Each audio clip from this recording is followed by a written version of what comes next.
ايه ده يا دكتوره، انتي بتاخدي ايه؟ باخد الفيتامينات اللي انا قلت لكم عليها. مين فينا ما سمعش عن التوم؟ مين مفيش دكتور قلب ولا بيدز ولا دكتور تغذيه قال لك فوائد التوم؟ التوم من الحاجات اللي مفيده جدا لمرضى القلب، مرضى الضغط العالي، مرضى السكر، مرضى المناعه، بياخدوا ادوار برد شديده. مهم جدا للشعر والبشره. كل ده اتجمع في العلبه دي. انا قلت لكم ان انا استخدمت فيتامين لمده 3 شهور، وحاسه فرق جدا في طول وكثافه شعري وتساقط الشعر، وكمان في ضوافري. انا ضوافري كانت بتتقض جدا، خاصه ان انا بعمل جيل بوليش كتير. ده طول ضوافري فعلا، انا مش مركبه اكستنشن او حاجه، ده طول ضوافري فعلا. واللي فرق معايا هو التو ماكس بلس. ده فيتامين منتج مصري، سعره ما يتعداش ال 50 جنيه، 45 جنيه بالظبط.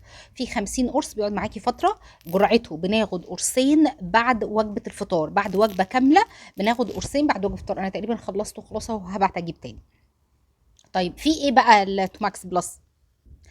هو عبارة عن مستخلص التوم الطبيعي، يعني التوم متصنع ومستحضر علشان اقدر اخده على هيئة برشام من غير اي ريحة، بدل ما اخد التوم على هيئة توم صحيح وريحة فمي تتغير ولا ريحتي تبقى مش لطيفة. هو اتعمل على هيئة كبسولات او برشام.